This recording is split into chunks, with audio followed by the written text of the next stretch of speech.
மக்கள் மன்றம் 2026 யார் கொடி பறக்கும்? தந்தி தொலைக்காட்சியினுடைய நேயர்களுக்கு இனிய வணக்கம். இனிய புத்தாண்டு 2026க்கான அன்பு வாழ்த்துக்கள் அனைவருக்கும். ஒரு புதிய ஆண்டு பிறக்க போகிறது. அந்த ஆண்டு தமிழ்நாட்டுக்கு ரொம்ப முக்கியமான ஆண்டாகவும் இருக்க போகிறது. காரணம், அடுத்த 5 வருஷம் நம்மளை யார் ஆள போகிறாங்க அப்படிங்கிறத நம்ம இந்த ஆண்டு முடிவெடுக்க போகிறோம். ஏப்ரல் மே மாதத்தில் நம்ம ஓட்டு போட்டு இந்த ஆண்டு ஆட்சியாளர்களை தேர்ந்தெடுக்க போகிறோம். என்னங்க பெரிய மாற்றம், இதே ஆட்சி தான் திரும்ப வரப்போகுது அப்படின்னு அண்ணன் தங்க தமிழ்ச்செல்வன் சொல்கிறாங்க. அதனால் ஒன்றும் புதுசு இல்லை அப்படின்னு. அதெல்லாம் இல்லை, ஒரு பெரிய மாற்றம் நிகழப்போகிற ஆண்டு. நீங்கள் பாருங்கள், எப்படி திமுக அதிமுக மாற்றி மாற்றி வருமோ அந்த மாதிரி இந்த வாட்டி திமுக போய் அதிமுக தான் வரப்போகுது அப்படின்னு இந்த பக்கம் மேடம் சொல்கிறாங்க. அதெல்லாம் ஒன்றும் கிடையாது. இந்த முறை பாருங்க, அப்படியே களத்தே மாத்துறதுக்கு திரு விஜய் அவர்கள் வந்திருக்கிறாரு அப்படின்னு சொல்றதுக்கு தமிழக வெற்றி கழகம் இருக்கிறாங்க. நாங்கள் 1, 2, 7, 8ன்னு வந்து அடுத்த ஆட்சியை பிடிக்க போறோம்னு சொல்றதுக்கு நாம் தமிழர் இருக்கிறாங்க.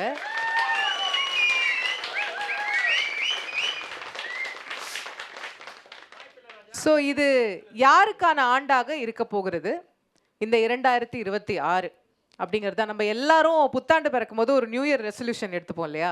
இந்த ஆண்டிலிருந்து நாம் வந்து எப்படியாவது வெயிட்டை குறைச்சிடணும், இந்த வருஷம் நம்ம எப்படியாவது ஒரு கெட்ட பழக்கத்தை விட்டுறணும் அப்படின்னு எல்லாரும் சொல்லுவோம் இல்லையா? அந்த மாதிரி இந்த 2026ல் எப்படியாவது ஆட்சியை பிடிச்சிடணும் அப்படின்னு சொல்லி இங்கே பல அணிகள் காத்திருக்கிறாங்க. அவர்களுக்கு யாருக்கு இந்த ஆண்டு கை கொடுக்க போகிறது அப்படிங்கிறது தான் இன்றைய நிகழ்ச்சியில் நம்ம விவாதிக்க இருக்கின்றோம். ஸோ முதல் சுற்றில் தொடங்கலாம். முதல்ல நாம் தமிழர் கட்சியின் சார்பில் திரு களஞ்சியம் அவர்களை பேச அன்போடு இருக்கிறோம். பொதுவாக வந்து பார்த்தீங்கன்னா தமிழ்நாட்டில் திமுக அதிமுக 2 கட்சி தான் மாறி மாறி ஆட்சி பண்ணியிருக்கு. இந்த கட்சியில் கலாவண்டுட்டு இந்த கட்சிக்கு வரலாம், இந்த கட்சியில் கலாவண்டுட்டு இந்த கட்சிக்கு வரலாம். 2 கட்சியிலையுமே 2 வாஷிங் மிஷின் வச்சுருப்பாங்க. அந்த மிஷினில் போட்டு ஒரு சுற்றுனாங்கன்னா அவங்க தூய்மையாகிடுவாங்க. அப்புறமா மாவட்ட செயலாளர், அப்புறம் மந்திரி, யாருக்கிட்ட களவாண்ட பணம் அதிகமாக இருக்கோ அவங்களுக்கு என்ன பொறுப்பு கொடுக்கணுமோ அந்த பொறுப்பை வந்து கொடுத்துருவாங்க. நிரந்தரமாக அவங்களுக்கெல்லாம் எந்த கொள்கை கோட்பாடு அதெல்லாம் ஒன்றுமே கிடையாது. ஒன்று தான் பணம். அப்படி இருக்கும். இந்த தீய சக்திகளுக்கு மாற்றா ஒரு தூய சக்தி ஒன்று தமிழ்நாட்டில் உருவாச்சு. ரொம்ப சூப்பராக இருக்க அப்படின்னு பார்த்தா அது வந்து என்னடான்னு பார்த்தா அது பர்மா பஜாரில் கடையெல்லாம் இருக்கு பாருங்க. அங்கே போனீங்கன்னா போனி பண்ணாமல் விடவே மாட்டாங்க. நீங்கள் ஒரு கடையில் போய் இப்படி எட்டி பார்த்தீங்கன்னா அவ்வளோதான், போனி பண்ணாமல் விட மாட்டாங்க. அண்ணா திமுகலேருந்து வர்றியா, இந்த பாரு எம்ஜிஆர். திமுகலேருந்து வர்றியா, இந்த பாரு அண்ணா. காங்கிரஸ்லேருந்து வர்றியா, இங்கே பாரு காமராஜர் அப்படின்னு சொல்லி இருக்கிற எல்லா தலைவர்களையும் கூப்பிட்டு பின்னாடி வச்சுக்கிட்டு பர்மா பஜார் கடை மாதிரி, அதாவது இந்த ஃப்ரூட் மிக்சர்னுவாங்க தெரியுமா, ஃப்ரூட் மிக்சர் கட்சி. அதாவது அழுகி போன படத்தெல்லாம் எடுத்து அப்படி கொஞ்சம் ஆப்பிள், கொஞ்சம் ஆரஞ்சு, கொஞ்சம் எல்லா பழத்தையும் ஒன்றா, அழுகி போன பழத்தெல்லாம் ஒன்றா போட்டு கலக்கி கொடுப்பாங்கல்ல, அந்த மாதிரி கலக்கி கொடுக்குற ஒரு ஃப்ரூட் மிக்சர் கட்சி. போய் செஞ்சாச்சு கோட்டையை பிடிப்பீங்கன்னு பார்த்தா போய் செங்கோட்டையனை பிடிச்சிட்டு வந்து நிற்கிறீங்க. நாங்கள் என்ன பண்ணுறது சொல்லுங்கள் பாப்பா. அதே மாதிரி இப்போ திமுகவில் இப்போ சேரணும்னா ஒரு கருப்பு சிவப்பு வேட்டி, பிஜேபியில் சேரணும்னா ஒரு காவி வேட்டி, காங்கிரஸில் சேரணும்னா ஒரு கதர் வேட்டி, அண்ணா திமுகவில் சேரணும்னா கருப்பு சிவப்புக்கு நடுவில் ஒரு வெள்ளை, இது சேர்ந்துடலாம். வேட்டியை வந்து மாற்றி கட்டினா போதும், யார் வேணாலும் எங்கிட்டு வேணாலும் மாறி போய்க்கலாம். ஆனால் நாம் தமிழர் கட்சிக்கு வரணும்னு வச்சுங்க, தமிழ் தாய் வாழ்க, தலைவர் பிரபாகரன் வாழ்க, இலக்கு ஒன்றுதான், இனத்தின் விடுதலை அப்படிங்கிறத முதல்ல நீங்க புரிஞ்சுக்கிறணும். திமுகவுக்கு தாமிரபரணி படுகொலை, அண்ணா திமுகவுக்கு தூத்துக்குடி படுகொலை, அதே மாதிரி பிஜேபிக்கு குஜராத் படுகொலை, காங்கிரஸுக்கு தமிழ் ஈழ படுகொலை, நம்ம புதிய சக்திக்கு கரூர் கொடுந்துயரம். இதையெல்லாம் தட்டி கேட்கிற கட்சி எங்கள் கட்சி நாம் தமிழர் கட்சி. இந்த கட்சி தமிழ் குடி சிறக்க, தமிழ்நாட்டில் தமிழரின் புலிக்கொடி தான் பறக்க வேண்டும். அது நாம் தமிழரின் கொடி. அந்த கொடிதான் 2026 பறக்கணும். நன்றி. 2026 புலிக்கொடி ஏன் பறக்க வேண்டும் அப்படின்னு அண்ணன் சொல்லி முடிச்சிருக்கிறாங்க. அடுத்து யானைப்படை ஏன் உலாவ வேண்டும், யானை கொடி ஏன் பறக்க வேணும் அப்படின்னு சொல்றதுக்கு அண்ணன் நாஞ்சில் சம்பத் அவர்களை அன்போடு அழைக்கின்றோம். தலைவர்களை வழிபாட்டு தலைவர்கள், கொள்கை தலைவர்கள் என்று கோடிட்டு காட்டினால் பர்மா பஜார் வியாபாரம் என்றவர் கொச்சைப்படுத்துகிறார். பெரியார் தமிழின பகைவர் என்று சித்தரிப்பதற்கு பல பேர் இன்றைக்கு தகுடுதத்த அரசியலை செய்கிற காலகட்டத்தில் தந்தை பெரியார் அவர்களை தன்னுடைய கொள்கை வழிகாட்டியாக ஏற்றுக்கொண்டுதான் களத்துக்கு வந்திருக்கிறார் தமிழகத்தின் வெற்றி கழகத்தின் தலைவர் விஜய் அவர்கள். அவர் அமைப்பில் இருக்கிறவர்களை இன்றைக்கு அணில் குஞ்சுகள் என்று கொச்சைப்படுத்துகிறார்கள், தற்குறிகள் என்று பேசுகிறார்கள். அணில் குஞ்சென்றும் தற்குறிகள் என்றும் பேசித்தான் மக்கள் திலகம் எம்ஜிஆரை அன்றைக்கு கொச்சைப்படுத்தினார்கள். பிறகு 13 ஆண்டு காலம் இந்த மண்ணில் அவர் அசைக்க முடியாத முதலமைச்சராக இருந்தார். இன்றைக்கும் அப்படித்தான் கொச்சைப்படுத்துகிறார்கள். இந்த தற்குறிகள் ஆச்சரிய குறிகளாக அவதாரம் எடுப்பார்கள் என்பதை அழுத்தம் திருத்தமாக சொல்ல விரும்புகிறேன். இங்கே இருக்கிற இளைஞர்கள் காற்றை கூட கைது செய்யக்கூடிய வல்லமை உள்ளவர்கள். தாவேக்காவில் இருக்கிற இளைஞர்கள், நான் யாரையும் அழைத்து வரல, தாவேக்காவில் இருக்கிற இளைஞர்கள் வானத்தை கிழித்து பந்தல் போடுவதற்கு ஆற்றல் உள்ளவர்கள். ஆகவே ஒரு தலைவனை உயிராக நேசித்து அவர் 10 வயதில் திரைக்கு வந்ததற்கு பிறகு தமிழ்நாடு முழுவதும் கண்விழிக்காத கிராமங்களில் பால், முட்டை, ரொட்டி திட்டத்தை நடைமுறைப்படுத்தி இரவு நேர பள்ளிகளை நடத்தி ஊர்தோறும் படிப்பகத்தை தொடங்கி தமிழ்நாட்டின் வரலாற்றில் முதல் மதிப்பெண் பெற்ற மாணவிக்கு தமிழ்நாடு முதலமைச்சர் ஸ்டாலினை சந்தித்தால் வாழ்த்து தெரிவித்தார். ஆனால் தமிழக வெற்றி கழகத்தின் தலைவர் வைர நெக்லஸ் வழங்கினார்.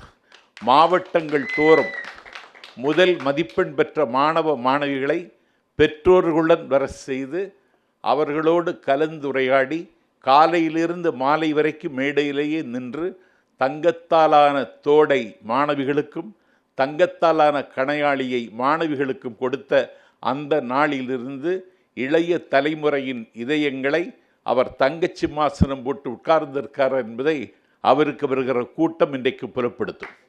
ஆகவே என்ன எடுத்தவுடனே முதலமைச்சர் பதவியா என்று கேட்கிறார்கள். ஒன்றை சொல்லுகிறேன், ஆந்திர மாநிலத்தில் எடுத்தவுடன் முதலமைச்சர் ஆகலாமா என்று கேட்டால் என்டிஆர் ஆனார். என்டிஆர் வடிவத்தில் இன்றைக்கு தமிழகத்தின் வெற்றி கழகத்தின் தலைவர் தமிழ்நாட்டின் அரசியல் களத்தில் நிற்கிறார். யுத்தகாலம் வருகிற பொழுது அதை நாங்கள் நிரூபிப்போம். அதற்கு ஈடு கொடுக்கிற காம்படிட்டிவ் ஒரு சக்தி தமிழ்நாட்டில் இருப்பதாக நான் கருதவில்லை. 2வது சுற்றில் மீதி செய்திகளை நான் சொல்லுகிறேன். நன்றி அண்ணன் திரு நாஞ்சில் சம்பத் அவர்களே. 2026 யார் கொடி பறக்கும் அப்படின்னா, எங்க கூட்டணி கொடி பறக்கும்னு சொல்ல போறாரா, கூட்டணி ஆட்சி கொடி பறக்கும்னு சொல்ல போறாரா, எங்க கொடி பறக்கும்னு சொல்ல போறாரா? திரு கரு நாகராஜன் அவர்களுடைய பேச்சுக்காக காத்திருக்கிறோம். தொப்புள் கொடியை அறுத்த கையோடு தேசிய கொடியோடு முடிச்சு போடுவோம். இதுதான் எங்கள் பிஜேபியினுடைய நோக்கம். 50 வருஷம் பின்னாடி போயிட்டீங்க அப்படின்னாரு தம்பி களஞ்சியம். 50 வருஷம் யார் பின்னாடி போகல, 50 வருஷம் முன்னாடி போயிருக்கோம். இன்றைக்கி நம்முடைய இலக்கு எங்கே போயிட்டோம்? அமெரிக்கா, சீனாவுக்கு அடுத்து இந்தியாவை உயர்த்தி இருக்கிற இயக்கத்தை பார்த்து 50 வருஷம் பின்னாடின்னு சொன்னீங்கன்னா யார் உலக மக்கள் யாருமே நம்ப மாட்டாங்க. எப்போவுமே நம்பாததை பேசுகிறது தான் அண்ணன் சீமான் அவர்களுடைய பணி. நாங்களாம் எங்கே 50 வருஷம், நீங்கள் 8 வழிச்சாலை போட்டால் வேண்டான்னு தடுப்பீங்க, அது பின்னாடி போகிறதா முன்னாடி போகிறதா? அணுமின் நிலையம் சிறப்பாக வேலை செய்யணுன்னா அதை தடுப்பீங்க, அது பின்னாடி போகிறதா முன்னாடி போகிறதா? நாங்கள்லாம் மக்களை வச்சு மாநாடு நடத்துகிறோம், நீங்கள் ஆடு மாடுகளை வச்சு மாநாடு நடத்துகிறீங்க, அது முன்னாடி போகிறதா பின்னாடி போகிறதா? கடலை பார்த்து மாநாடு போடுறீங்க, மலைகளை பார்த்து மாநாடு போடுறீங்க.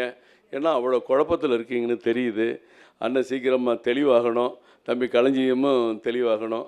அவர் அண்ணன் எடுத்த உடனே அவர் இவரெல்லாம் வச்சுருக்கோம், பெரியார் அவர்களை பற்றி பேசினார்.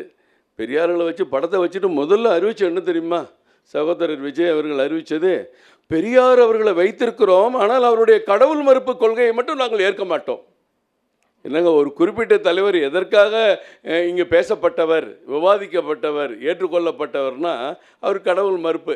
இன்றைக்கு பல பேர் அதை ஏற்றுக்கலை. எனக்கு எங்கே பார்த்தாலும் சபரிமலையா, திருவண்ணாமலையா, மீனாட்சி அம்மன் கோயிலா, ராமேஸ்வரமா, கன்னியாகுமரிமா, சபரிமலை டோக்கன் வாங்கிட்டு போக வேண்டியது இருக்குது.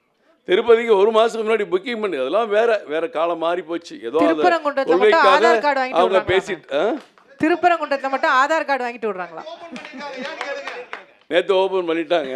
பரவாயில்ல, அது நீதியரசர்களை, நீதியை, சட்டத்தை, ஜனநாயகத்தை அவமானப்படுத்துறதுக்குன்னு ஒரு கூட்டம் இருக்கும்போது அது என்ன செய்கிறது. ஆனால் அண்ணன் தங்கத்தமிழ்ச்சவனும் சரியான கருத்தை இப்போ சொல்லியிருந்தார். இந்த மேடையில் நான் சொல்ல வேண்டாம்னு பார்த்தேன். நிச்சயமாக நடக்கும் என்ற நம்பிக்கையில் தானே வாழ்க்கையே இருக்குது. நம்ம எல்லாம் ஆன்மீகத்தில் இருக்கிறவங்க. இல்லைன்னு சொல்கிறவங்க கூட வீட்டுக்குள்ளே போய் சாமி கும்பிட்டுட்டு, அப்பா நான் வெளியே உன்னை திட்டுவேன், நான் வெளியே உன்னைய திட்டுவேன், நீ கண்டுக்கக்கூடாது, இப்படிலாம் இருக்குது. அதை பற்றி நம்ம கவலை இல்லை. இன்றைக்கி இந்த தமிழகத்தில் ஒரு மாற்றம் வேண்டும். சொன்ன எதையுமே செய்யாத ஒரு ஆளுங்கட்சி இங்கே ஆட்சியில் உட்காந்துட்ருக்காங்க. மக்களை ஏமாத்துறது. டெய்லி இன்றைக்கி முதலமைச்சர் என்ன செய்கிறாருன்னா, எங்கேயாவது ஒரு இதில் முன்னிட்டு பச்சை கொடி காட்டே இருக்கார். பஸ்ஸு கிளம்புது, ஆட்டோ கிளம்புது, வேன் கிளம்புது, பச்சை கொடி பஸ்ஸுகளுக்கு காட்டிகிட்டு இருக்காரு. மக்களுக்கான திட்டங்களுக்கு இன்றைக்கி 515 திட்டத்தில் எத்தனை திட்டம் 90% நிறைவேற்றப்படலை. ஆனால் அடுத்து வரும்படி அதை தங்கத்தமிழ்ச்சோனை மறுத்தாருன்னா நான் என்னென்னு சொல்கிறதுக்கு இங்கே தயாராக இருக்கேன். இன்றைக்கி தமிழகத்தில் மாற்றம் தேவை. தேசிய ஜனநாயக கூட்டணி, அண்ணா திராவிட முன்னேற்ற கழகத்தினுடைய பொதுச் செயலாளர் அண்ணன் இபிஎஸ், வருங்கால முதல்வர் அவர்களுடைய தலைமையில் இந்த கூட்டணி மிகப்பெரிய வெற்றி பெறும். அதை யாரும் அசைக்க முடியாது. வேடிக்கை பார்க்கலாம், கூக்குரல் இடலாம், பேசலாம், குமுறலாம். 10,000 பேரை ஒன்றா வச்சுட்டு மேலையில் உட்காந்து முதலமைச்சர் பேப்பரை வச்சு படிக்கிறாருன்னா, தம்பி விஜயன் அவர்கள் பேடே வச்சு படிக்க ஆரம்பிச்சிட்டாரு. என்ன வேணாலும் படிக்கட்டும், என்ன வேணாலும் பேசட்டும். ஒவ்வொருத்தரும் எவ்வளோ தூரம் ஓட போகிறாங்கன்னு தமிழக மக்கள் பார்க்க தான் போகிறாங்க.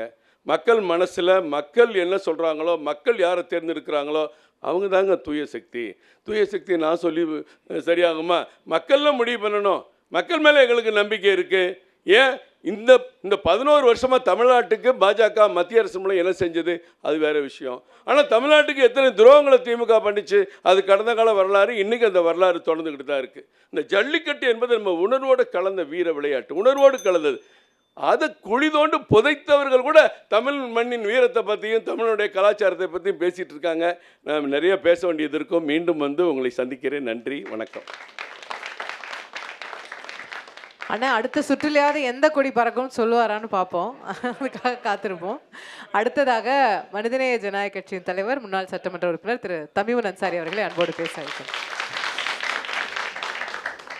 2026 சட்டமன்ற தேர்தலில் யாருக்கு வெற்றி என்ற கேள்வியை தொடுத்திருக்கிறார்கள். முதலில் இந்த கேள்வியே தவறு. 2வது இடத்திற்கு யார் வருவார்கள் என்று தலைப்பு வைத்திருந்தால் அது பொருத்தமாக இருக்கும். ஏனென்று சொன்னால் நிச்சயமாக 2026 இதே ஆட்சியின் தொடர்ச்சி தான் இருக்க போகிறது என்பது யதார்த்தமான கள நிலவரம். இந்த நிகழ்வில் நானும் எங்களுடைய மனிதநேய ஜனநாயக கட்சியும் அண்ணன் தங்கத்தமிழ்ச்செல்வன் அவர்களும் ஒரே அணியின் ஒரே குரலாக இங்கே வந்திருக்கின்றோம். ஆனால் இங்கே கூடியிருப்பவர்கள் பல குரல்களாக வந்திருக்கிறார்கள். அதுதான் களத்திலும் வாக்குகளை பிரிக்கப் போகிறது. 4 அணிகள் களத்திலே இருக்கக்கூடிய நேரத்தில் எங்களுடைய அணி எளிதாக வெல்லும் என்பதிலே இருவேறு கருத்துகளுக்கு இடமில்லை. அவருடைய ஒற்றை நோக்கம் திமுக ஆட்சியை அகற்ற வேண்டும் என்பதுதான்.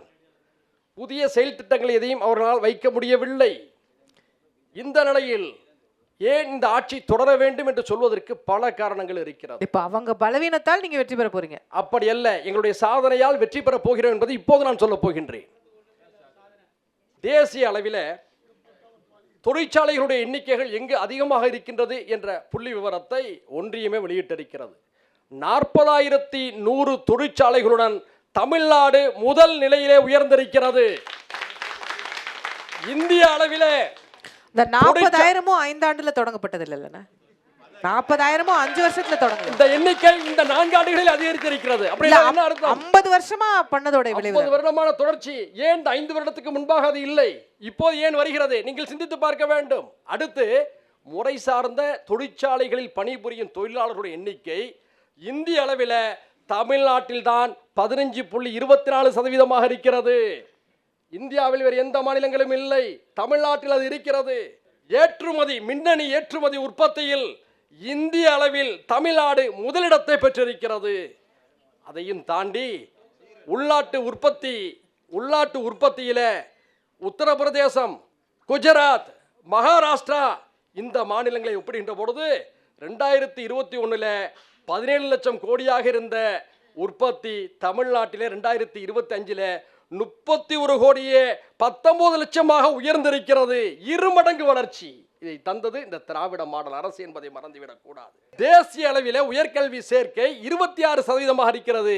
ஆனால் இந்த திராவிட மண்ணான தமிழ்நாட்டில் தான் அது 51.3% இருக்கிறது.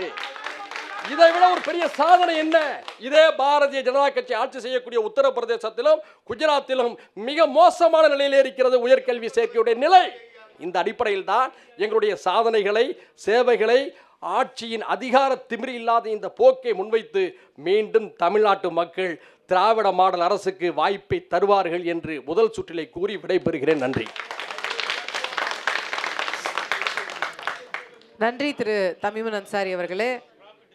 எல்லாரும் பிரிஞ்சு கிடக்குறீங்க, எளிமையா ஜெயிச்சிருவோம் அப்படின்னு அவருடைய கருத்தை தொடங்கி இருக்கிறார். பதில் சொல்ல அண்ணா திராவிட முன்னேற்ற கழகத்தின் சார்பில் நிர்மலா பெரியசாமி அவர்களை அன்போடு அழைக்கிறேன்.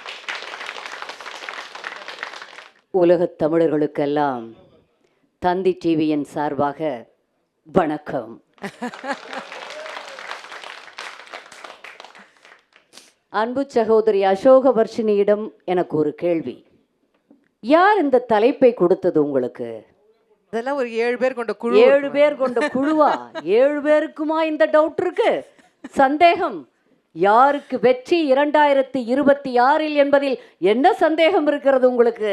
2026 வெற்றி ஆள வாய்ப்பு கிடைக்கும் சமயத்தில், ஆட்சி புரியும் சமயத்தில் தன் மக்களை நினைக்காமல் தமிழக மக்களின் நலனை நினைத்து யார் ஆட்சி புரிகிறார்களோ, புரிந்தார்களோ அவர்களுக்குத்தான் வெற்றி. அந்த வகையில் தொடர்ந்து 30 ஆண்டுகளுக்கு மேலாக இந்த தமிழ் மண்ணை ஆண்ட எங்கள் அண்ணா திராவிட முன்னேற்ற கழகம் அதுதான் வெற்றியை பெறப்போகிறது. இன்னும் எங்களுடைய சிறப்புகளை சொல்லணும். இங்கே இன்னும் சில பேர் இருக்கிறனால அவங்களையும் சொல்ல வேண்டியது இருக்கு. ஒன்று, பிறந்த குழந்தை கொழுக்கொழுவென்று தெரிகிறது, ஆனால் அது இன்னும் குப்புறவே அடிக்கவில்லை, படுத்திருக்கிறது, குப்புற அடிக்க துடிக்கிறது. அது என்ன செய்கிறது என்று இனிமேல் தான் பார்க்க வேண்டும். அந்த கொழுக்கொழு குழந்தையை விட்டு விடலாம். அது அதே மாதிரி வளர்கிறதா அந்த குழந்தைய இல்ல, அது எங்க வீட்டு குழந்தை இல்ல, தூரத்தில் இருக்கிறது. அதனால் அதை விட்டு விடலாம். இன்னொருவர் பல ஆண்டுகளாக உணர்வு வயப்பட்டு பேசி, நிறைய நல்ல தமிழில் பேசி, நல்ல கருத்துக்களையும், பெரும்பாலான கருத்துக்கள் எங்களுக்கும் ஏற்புடையது, அப்படி கருத்துக்களை எல்லாம் பேசி, ஆனால் அவர்களும் கொஞ்சம் வளர்ந்திருக்கிறார்கள். இப்பொழுதுதான் அவர்களுக்கு ரெகக்னிஷன் கிடைத்திருக்கிறது. அந்த குப்புறப்படுத்து தவழ்ந்து எழுந்து நின்றிருக்கிறது அந்த கட்சி. அவர்களையும் விட்டுவிடலாம். இங்கே மீதம் இருப்பது திராவிட முன்னேற்ற கழகமும் எங்கள் கட்சி அண்ணா திராவிட முன்னேற்ற கழகம் மட்டுமே. அம்மா போல ஒரு மாபெரும் தலைவரின் அகால மரணத்திற்கு பிறகு ஒரு சாதாரண தொண்டராக இருந்து இன்று அந்த கட்சியின் பொதுச் செயலாளராக 4.5 ஆண்டு காலம் அசாத்தியமான ஆட்சியை கொடுத்தவர் எங்கள் எடப்பாடியார். நீங்க பார்க்கணும், குடியாட்சியினோட இதுல முதல்ல வாரிசு அரசியல் இருக்கக்கூடாது. தாத்தா, மகன், அப்புறம் பேரன், அடுத்த கொள்ள பேரன், இதா ஜனநாயகம். விவசாய குடும்பத்திலிருந்து, ஒரு கிராம பகுதியிலிருந்து வந்தவர் எங்கள் தலைவர். அவருடைய ஆட்சி நிர்வாகத்தில் ஏதாவது நீங்கள் குறை சொல்ல முடியுமா? ஏதாவது குறை ஒன்றை சொல்லுங்கள் பார்க்கலாம். சொல்ல முடியாம திரும்ப திரும்ப திரும்ப திராவிட முன்னேற்ற கழகத்துக்கு ஒரு நரேட்டிவ் செட் பண்றது, எங்கள் கட்சியில் மிகுந்த குழப்பங்கள் இருக்கிறது என்று, எங்கள் கட்சி ஒரு ஒற்றுமையை பார்த்து பொறுக்க முடியாமல் இந்த கட்சி, இவங்க எப்பவுமே கூட்டணியை நம்பியே நிற்பவர்கள். நாங்கள் அப்படி அல்ல, எங்களை நம்பி நிற்பவர்கள். இந்த மாதிரியான ஒரு நரேட்டிவை நாங்கள் வன்மையாக கண்டிக்கிறோம். எங்கள் கூட்டணி பலம் எப்ப பாரு முதல்வர் சொல்றது கூட்டணி, ஓரணியில் தமிழ்நாடா, ஓரணியில் தமிழ்நாடு. இவர் என்ன நேரத்துல சொன்னாரோ காங்கிரஸ் மற்ற கட்சிகள் எல்லாமே விடுதலை சிறுத்தைகள் எல்லாரும் அவங்க போர்க்கொடி உயர்த்துறாங்க. அதை பற்றி இன்னும் விரிவாக பேசுகிறேன். ஆனால் இந்த சுற்றில் ஆட்சி அமைக்க போவது 2026 அண்ணா திமுக தான், என்டிஏ கூட்டணியில்.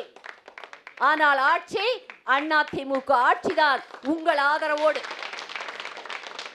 நன்றி, வணக்கம்.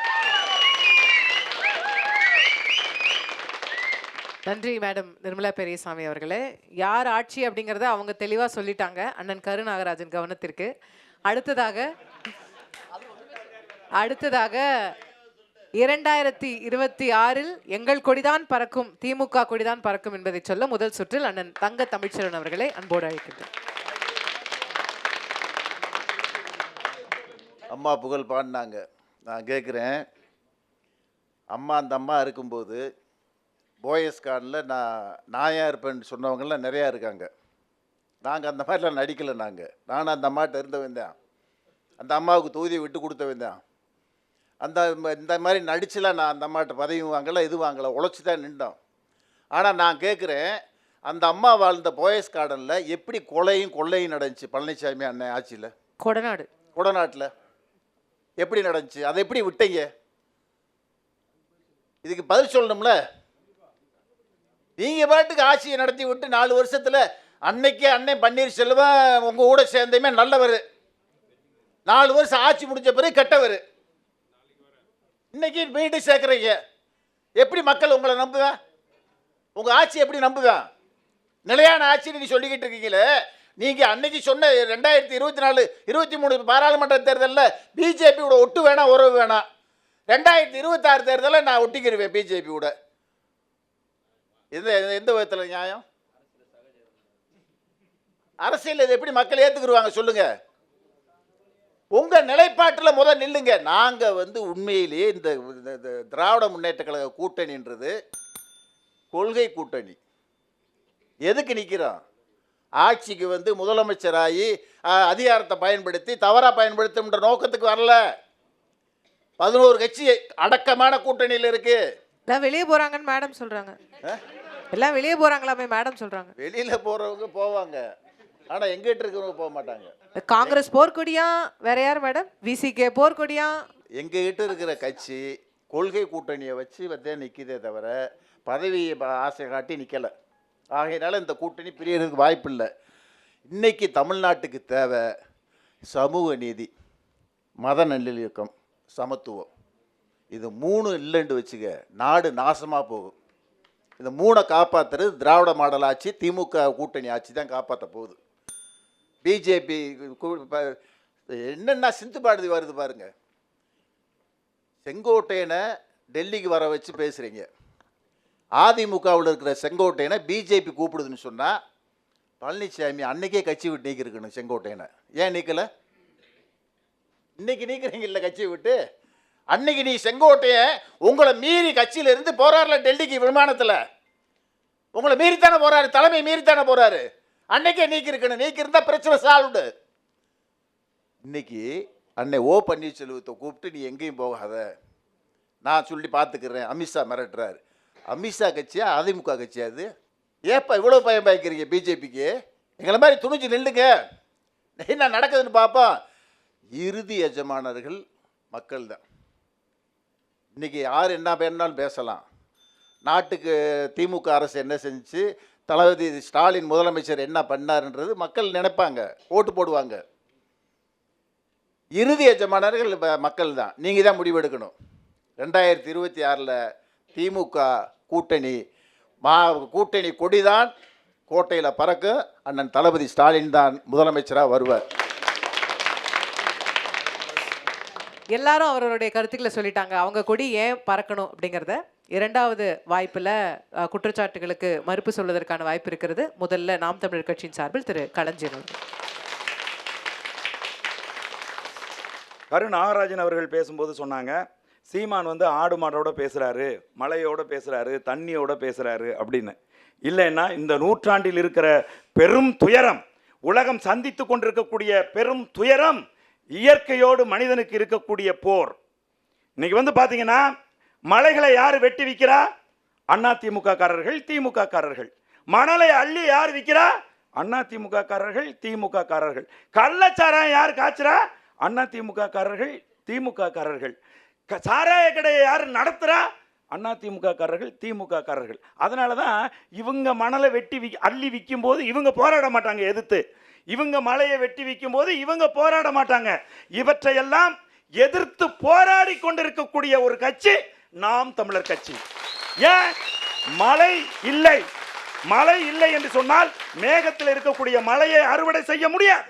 மழை பெய்யலைன்னா புல்லு பூண்டு புழு பூச்சி எதுவும் இந்த நிலத்தில் இருக்காது, இந்த பூமியில் இருக்காது.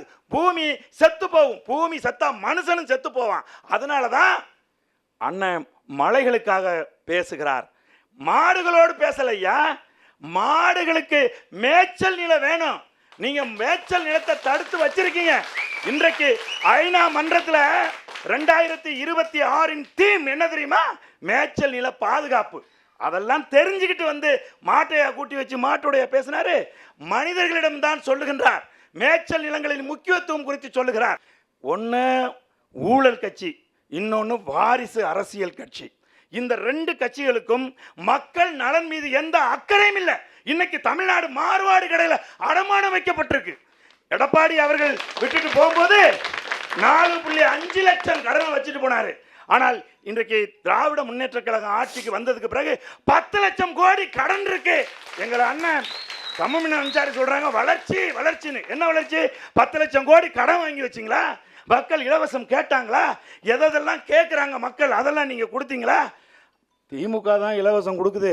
அதுக்கு மாற்று அரசியலுக்கு எங்க ஃப்ரூட் மிக்சர் கட்சி வந்திருக்கு. அது ஏதாவது மாற்று அரசியல் கொடுத்துரும்னா அவங்க சின்னதாக கொடுத்தாங்களா? நான் கொடுக்குறேன் பாடுறா, நான் கார் கொடுக்குறேன், நான் வீடு கொடுக்குறேன் அப்படின்னு இவங்க வந்து மாற்று அரசியலை முன் வைக்கிறவங்க வந்து அதே அரசியலை சொல்கிறான். யோ, அதே அரசியல் தலைவர்களை தான் வச்சுக்கிட்டு இவங்கெல்லாம் எங்கள் வழிகாட்டினீங்க. அவங்க வழிகாட்டில் தான் 50 வருஷமா இப்படி இருக்கையா தமிழ்நாடு? அதே வழிகாட்டியை தூக்கிக்கிட்டு நீ வந்து என்னத்தை புதுசாக செய்ய போற? அதே மாதிரி வந்து பார்த்தீங்கன்னா தமிழ்நாட்டில் இத்தனை ஆண்டு கால அரசியல் வரலாற்றில் பொது தொகுதியில் பட்டியல் சமூகத்தை, ஒடுக்கப்பட்ட சமூகத்தை, புறக்கணிக்கப்பட்ட சமூகத்தை நிறுத்திய வரலாறு ஒரே ஒரு தடவை அம்மா ஜெயலலிதா அம்மா தலித் எழில்மலை அவர்களை பொது தொகுதியில் நிறுத்தினாங்க. அது தவிர திராவிட முன்னேற்ற கழகத்தினுடைய ஆட்சி அதிகாரத்தில் இதுவரைக்கும் நாங்க இந்த தனி தொகுதி தவிர ஏதாவது ஒரு தொகுதியில நிறுத்தி இருக்கீங்களா? சொல்லுங்க பாப்போம், சொல்லுங்க.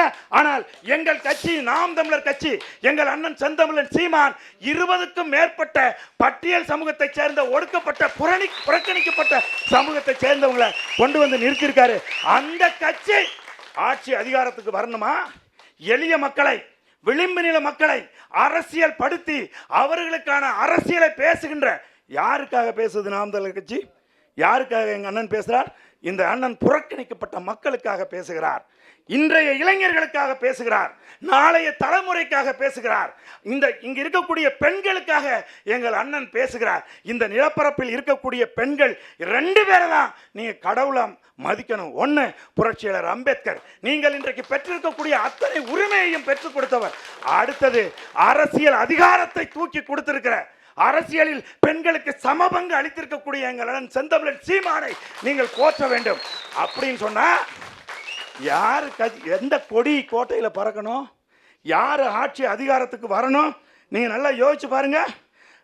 ஊழல் செஞ்சு நீங்க இன்றைக்கு பாருங்க, இங்க தமிழ்நாட்டில் இருக்கிற கல்வியில் சிறந்த தமிழ்நாடு. எப்படிப்பா கல்வியில் சிறந்த தமிழ்நாடு? இந்த சென்னை பல்கலைக்கழகத்தில் 5 வருஷமா படித்த பிள்ளைங்களுக்கெல்லாம் சர்டிஃபிகேட் கொடுக்கல. ஏன்டா சர்டிஃபிகேட் கொடுக்கலன்னு கேட்டால், சர்டிஃபிகேட் அடிக்கிறதுக்கு எங்கள்கிட்ட காசு இல்லையா, என்னையா பண்ணுறது அப்படிங்கிறான். எங்கள் ஐயா கல்வி அமைச்சர் கல்வியில் சிறந்த தமிழ்நாடுன்னு அறிவிச்சுட்டு ஒரு விழா எடுத்துக்கிட்டு இருக்காரு. அங்கே ஒரு பள்ளிக்கூடம் இடிஞ்சு விழுந்து ஒரு பையன் செத்து போயிட்டான். இதையெல்லாம் எதையுமே கவனம் செலுத்தாம தமிழ்நாடு நம்பர் 1 அப்படின்னா எப்படி நம்பர் 1? எதில் நம்பர் 1? கடனை வாங்கி வச்சதுல நம்பர் 1. வேற அது தவிர எதில் நம்பர் 1 கேட்குறேன். அதனால இந்த தூய்மை பணியாளர்கள் பாருங்க இன்னைக்கு வரைக்கும் போராடிட்டு இருக்காங்க. இவங்களுக்கெல்லாம் பேசுறதுக்கு என்ன அருகதை இருக்குன்னு தெரியல எனக்கு. நாம் தமிழர் கட்சி ஆட்சி அதிகாரத்துக்கு வந்தால் இந்த மக்களுக்காக, இந்த மக்களின் நலனுக்காக களத்தில் இறங்கி நிற்கும், இந்த மக்களுக்காக போராடும். நாம் தமிழர் கட்சியினுடைய ஆட்சி அதிகாரத்தில் யாராவது போராடினா தலைமையே போய் என்ன பிரச்சனை உங்க பிரச்சனை அப்படின்னு நேரடியா களம் இறங்கி போய் கேட்கும். ஏன்னா இந்த கட்சி எளிய மக்களுக்கான கட்சி. இந்த புலிக்கொடி எங்களுடைய முன்னோர்கள், என் பாட்டை முப்பாட்டை ஏற்றின கொடியா தமிழ்நாட்டில் புலிக்கொடி. அந்த கொடி எங்க தலைவர், தேசிய தலைவர் மேதகு பிரபாகரன் அமைத்த ஈழத்தில் பறந்த கொடி, அந்த புலிக்கொடி. அந்த கொடிதான், அந்த கொடி நாம் தமிழர் கட்சியின் கொடி.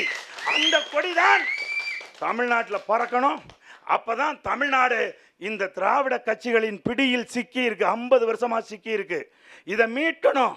மீட்டு தமிழர்களுக்கு ஒரு முழுமையான அரசியல் அப்படின்னா என்ன அப்படிங்கிறத அவர்களுக்கு நாங்கள் காட்ட வேண்டும். அதற்கான பெரும் வாய்ப்பு ரொம்ப தூரத்தில் இல்லை, 2026 சட்டமன்ற தேர்தலில் இருக்கிறது. அதில் நாம் தமிழர் கட்சி உறுதியாக வெல்லும். கோட்டையில் நாம் தமிழர் கட்சியினுடைய புலிக்கொடி பறக்கும். நன்றி, வணக்கம்.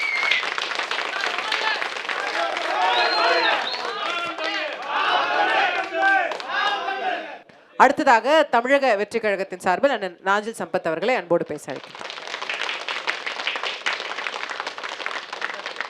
ஏதாவது குற்றச்சாட்டுகள் வைத்தால் பதில் சொல்லலாம் என்று கருதினேன். குளம் மட்டும் இருந்தது, குமுதம் இல்லை. குலைக்காம்பு நின்றது, கனிகள் இல்லை. களம் மட்டும் இருந்தது, வாளை காணோம். கடை கண்டான் அடலேறு பொருளை காணோம் என்றான் கண்ணதாசன். அந்த பாட்டை களஞ்சியத்திற்காக எழுதிய பாட்டு.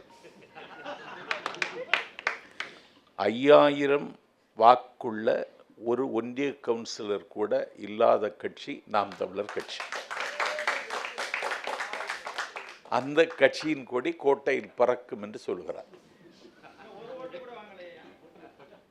அந்த கட்சியினுடைய கொடி கோட்டையில் பறக்கும் என்கிறார். அந்த கட்சியினுடைய நீங்க எத்தனை ஓட்டு வச்சிருக்கீங்க?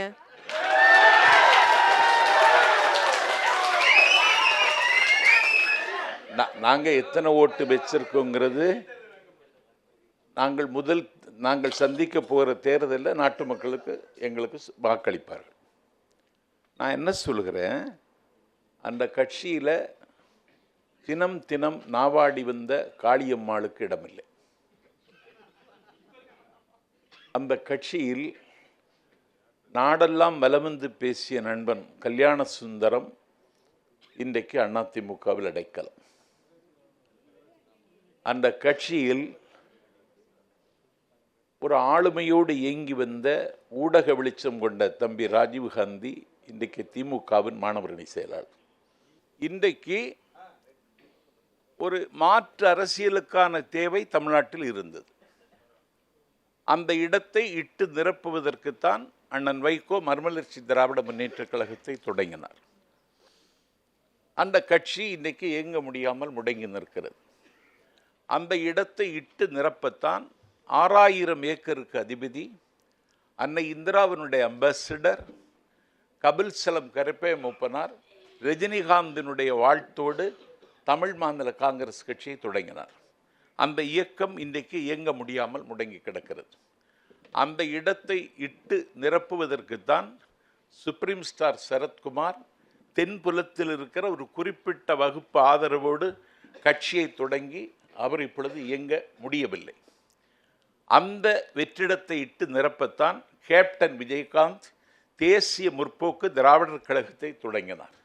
அந்த கட்சி இன்றைக்கு கையறு நிலையில், நாட்டு மக்களிடமிருந்து கைவிடப்பட்ட நிலையில் இருக்கிறது. இப்பொழுது மாற்று அரசியலுக்கான தேவை தமிழ்நாட்டில் இருக்கிறது. அதை இட்டு நிரப்புவதற்கு வாராது வந்த மாமணியாக வந்திருக்கிற தலைவன் தளபதி விஜய். இப்பொழுது அவர் விஜயமங்கலம் என்கிற இடத்தில் பேசினார். அண்ணன் செங்கோட்டையன் அந்த நிகழ்ச்சி ஏற்பாடு செய்தார். அந்த விஜயமங்கலம் கூட்டத்தில் அவர் பேசி முடித்ததற்கு பிறகு இன்றைக்கு என்ன ஆச்சுன்னா, அந்த விஜய மங்கலத்தை விஜய் மங்கலம் என்று அழைக்கிற அளவுக்கு ஒரு தாக்கத்தை இன்றைக்கு ஏற்படுத்தி. நான் என்ன சொல்ல விரும்புகிறேன் என்றால், நகுதக்கிணரே நாடுமி கூறுனர் என்று சொன்ன ஒரு சங்கப்பாட்டை போல புதிய கட்சி நிர்மலா அம்மா சொன்னது மாதிரி தவழுகிற குழந்தை கூட இல்லை. ஆனால் தமிழ்நாட்டினுடைய அதிகாரத்தை கைப்பற்றுவோம் என்கிற ஐநவர் குவைட் டெஸ்பயர், நான் நம்பிக்கையோடும் சோர்வில்லாமலும் இருக்கிறேன் என்று தொடங்கிய பயணம் எங்கள் பயணம். எங்கள் பயணம் எங்கெல்லாம் போகிறதோ அங்கெல்லாம் இன்றைக்கு பல குட்டி குட்டி கட்சிகள் அங்கங்கே செத்து விழுகின்றன. இன்றைக்கு தமிழக வெற்றி கழகம் தள்ளி போட முடியாத தாகம், அலட்சியப்படுத்த முடியாத அரண், தாண்ட முடியாத அகழி, தமிழர்களின் சீன பெருமதில் போல் தமிழர்களின் மானம் காக்குகிற பெருமதில், 1 கோடி இளைஞர்களின் நம்பிக்கை பெற்ற ஒரு இயக்கம்தான் ஆள முடியுமே தவிர இன்னொரு கட்சி தமிழ்நாட்டை ஆள முடியாது. ஆகவே இந்த யானை கொடிதான் கோட்டையில் பறக்கும், இந்த கொடிதான் பறக்கும். துரியோதனன் வீழ்ச்சி அவன் தொடையில் இருந்தது, சராசந்தன் வீழ்ச்சி அவனுடைய உடலை மாற்றி போடுவதில் இருந்தது, இதயத்தை கீழே இறக்கி வைத்த ஹிட்லரின் வீழ்ச்சி ரஷ்யாவின் கடும் குளிரில் இருந்தது, அதிசயம் 1000 செய்து கொண்டிருந்த ஜப்பானின் வீழ்ச்சி அன்றைக்கு அணுக்குண்டில் இருந்தது, ஆள்போல் பறந்து அருகபோல் வேரோடி இருந்த ஒரு ஏகாதிபத்தியத்தின் வீழ்ச்சி அண்ணாவின் சென்னாவில் இருந்தது, பவள விழா கண்டிருக்கின்ற ஒரு கட்சியின் வீழ்ச்சி நாளைக்கு தமிழக வெற்றி கழகத்தின் தலைவர் விஜயின் கையில் இருக்கிறதை நாளைக்கு வரலாறு சொல்லும். நம்பிக்கையோடு பேசுகிறேன். நாஞ்சில் சம்பத் இதை பதிவு செய்து கொள்வது. நன்றி அண்ணன் திரு நாஞ்சில் சம்பத் அவர்களே. அடுத்ததாக 2026 யார் கொடி பறக்கும் என்பதை சொல்ல அண்ணன் கரு நாகராஜன் அவர்களை அன்போடு அழைக்கின்றோம். அது எந்த கொடின்றதை இப்பயாவது அண்ணன் சொல்லிடுவாருன்னு நினைக்கிறேன். அண்ணன் சொல்லணும். இவங்களுக்கு கொள்கை கூட்டணியா, அவங்க கொள்கை கூட்டணி உண்மைதாங்க. ஒரு 2 நாளைக்கு முன்னாடி கூட அண்ணன் வைகோ போனார். என்னடா போய் சிஎம் பார்க்குறாருன்னு பார்த்தா மது ஒழிப்பு பேரணி நடக்க போகிறேன். என்ன போறாரு, ஜனவரி 2ஆம் தேதி மதுவை ஒழிப்பதற்காக நடைப்பயணம் போறேன் அப்படின்னு மதுவை விற்கிற இடத்துல அழைப்புதல் கொடுத்துட்டு இருக்காருங்க. மதுவை விற்கிற இடத்துல போய் மதுவை ஒழிக்க போறேன்னா அண்ணன் கொடுத்துட்டு, இதான் கொள்கை கூட்டணிங்க. இவர் மதுவை விற்பாங்க. முதலே கேட்டீங்க தம்பி, கலர் எவ்வளோ விற்குதுன்னு. 32,000 கோடி வித்துச்சுங்க திமுக ஆட்சிக்கு வந்ததுக்கு பிறகு. இன்னைக்கு 52,000 கோடியாக டாஸ்மாக் சரக்கு விற்பனை அதிகரிச்சிருக்குங்க. இது பெரிய சாதனைங்க. பொருளாதார வளர்ச்சி, கல்வியெல்லாம் பொருளாதாரம்லாம் நத்திங். அவர் கல்வித்துறையை பற்றி பேசுறாரு. தம்பி களஞ்சியம் புட்டு வச்சாரு. உங்கள் கல்வி நிலைமை என்ன இருக்கு? ஒழுங்காக உட்காந்து படிக்கிறதுக்கு பிள்ளைகளுக்கு வகுப்பறை கிடையாது. 40,000 ஆசிரியர்கள் பற்றாக்குறை இருக்கு. வேலை பார்க்குற ஆசிரியர்லாம் துன்புறுத்தி நீதிமன்ற உத்தரவுக்கு புறம்பாகவும் மறுபடியும் பரீட்சைன்னு வெளியே வச்சு அவன் மண்டை காஞ்சி போய் ஆசிரியர்களை அலைய வச்சுக்கிட்டு இருக்கீங்க. அவ்வளோ பேர் இன்னைக்கு போராட்ட காலத்தில் இருக்கீங்க. பெருந்தலைவர் காமராஜர் நடந்து போனா ஆரம்ப பள்ளி, நடந்து போற தூரத்தில் ஆரம்ப பள்ளி இருக்கணும்டா, ஓடி போய் நின்னா உயர்நிலை பள்ளி இருக்கணும். இதுதான் காமராஜர் இந்த தமிழ்நாட்டுக்கு கொடுத்த கல்வி சீரமைப்பு. அந்த வழியில வந்திருக்கு நீங்க, அந்த வழியில வந்தீங்க. ஆனா உங்களுக்கு பிறகுதான் இன்னைக்கு விலை போகிற ஒரு தொழிலாக கல்வி மாறிச்சா மாறலையா? இன்னைக்கு அரசு பள்ளிக்கூடங்களை விட அதிகமான மாணவர்கள் படிக்கும் இடம் இது மெட்ரிகுலேஷன் ஸ்கூல், கான்வென்ட். இப்படி உயர்ந்ததுக்கு காரணம் என்ன? நீங்க கல்வித்துறைக்கு எதுவுமே செய்யல. 1400 கோடி வர வேண்டிய பிரச்சனையை பேசிட்டு இருக்கீங்க. 18,000 கோடி வந்ததை பத்தி பேச மாட்டீங்க. 11,10,000 கோடி தமிழ்நாட்டுக்கு இது வரைக்கும் மத்திய அரசு கொடுத்துருக்கு. ஒரு நாள் கூட இவங்க சொல்லல. பல்வேறு விஷயங்கள்ல எங்க இன்னைக்கு 1,47,00,000 ரேஷன் கார்டு, மொத்தம் 2,25,00,000, 1,47,00,000 இலவச அரிசி வாங்குறோம். திமுக அரசு அந்த 20 கிலோ அரிசிக்கு 1 பைசா கொடுத்துருக்கீங்களா? நீங்க 1 பைசா கொடுத்துருக்கீங்களா? ஒட்டு மொத்தமா மத்திய அரசு இலவசமா கொடுக்குது. நீங்க செஞ்சீங்களா? எதுவுமே செய்யறது இல்லை. மக்களை ஏமாத்துறது மட்டும்தான் திமுக அரசின் சாதனை. கொள்கை கூட்டணி காங்கிரஸ் திமுக கொள்கை கூட்டணிங்க. நம்மளாம் நம்பணும். அப்போதாங்க காவிரியின் குறுக்கே ஹாரங்கி சரஸ்வதி கபனியில் குறுக்கே ஆணையை கட்டி 32 டிஎம்சி தண்ணி தமிழகத்துக்கு வர தடுத்து நிறுத்தின பிறகுதாங்க காவிரி பிரச்சனையே வந்துச்சு. வேடிக்கை பார்த்தது கலைஞருங்க. ஈழத்தமிழ் சொந்தங்கள் புலிக்கொடி பறக்குதோ இங்கே பறக்குதோ எங்கே பறக்குதோ தெரியாது. ஆனால் ஈழத்தில் பறக்க வேண்டிய கொடியை இறக்கியவர்கள் இந்த திமுக காங்கிரஸ் கூட்டணிங்க. இனிமேல் பறக்கவே முடியாத அளவுக்கு அளித்தவர்கள் இந்த திமுக காங்கிரஸ் கூட்டணி. 1,37,000 பேர் கொன்று குவிக்கப்பட்டார்கள். 2 நாளைக்கு முன்னாடி முன்னாள் முதல்வர் டாக்டர் கலைஞர் அவர்கள் உண்ணாவிரதம் இருந்தாங்க. அரை மணி நேரம் உண்ணாவிரதத்தை ஸ்டார்ட் பண்ணுறேன், சாப்பிட வீட்டுக்கு வந்துட்டு சொல்லிட்டு வந்து மதியத்தில் 1 மணி நேரத்தில் முடிச்சுட்டு வீட்டுக்கு போனாங்க. ஆனால் என்ன பேட்டி கொடுத்தாங்க தெரியுமா? எனக்கு இன்னும் நினைவு இருக்கு. போர் முடிவுக்கு வந்து விட்டது, சிதம்பரம் சொல்லிட்டாரு அப்படின்னு சொன்னாங்க. அப்போ தாங்க அட்டாக் அதிகமாச்சு. இந்திய ராணுவத்தினுடைய அந்த முக்கியமான தளபதிகள்லாம் அங்கே போய் உட்கார்ந்துருக்கான்.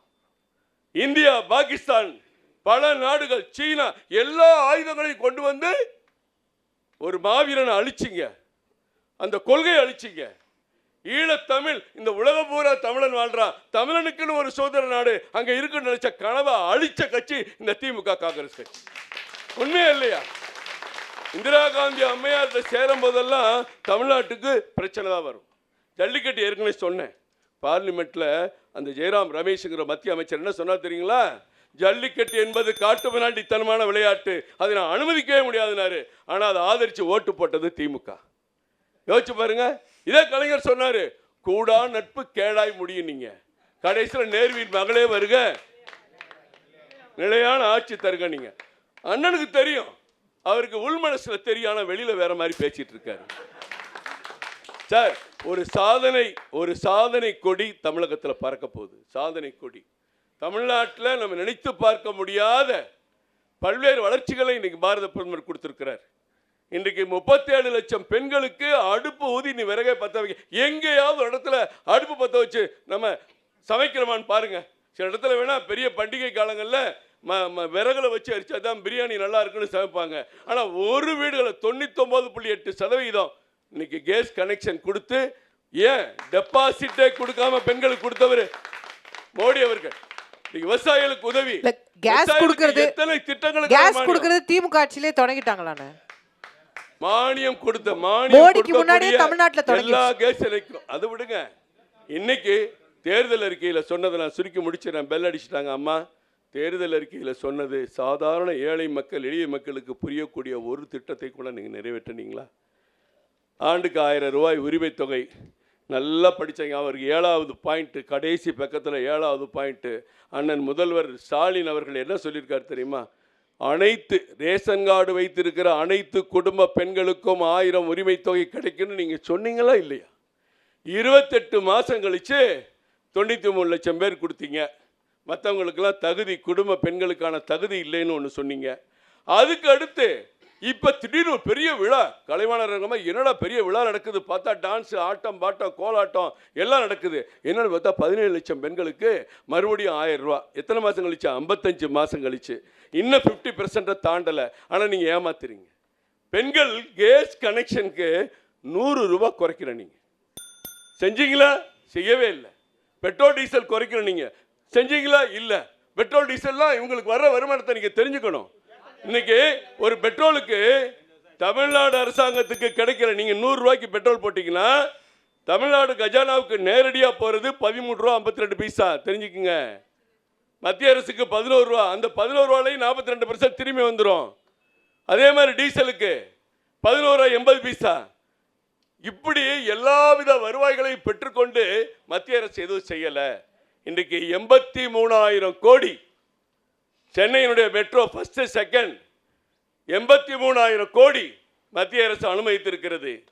மதுரைக்கும் கோயம்புத்தூருக்கும் கொடுக்கலைன்னு ஒரு பொய்யான தகவல். மதுரையோட ரிப்போர்ட் என்ன தெரியுமா சொல்லியிருக்காங்க? ஐயா 4 லட்சம் பேர் தினசரி பயணம் பண்ணுவாங்க. மதுரை அவருக்கு எனக்கும் களஞ்சியத்துக்கும் ரொம்ப பழக்கமான ஊர்.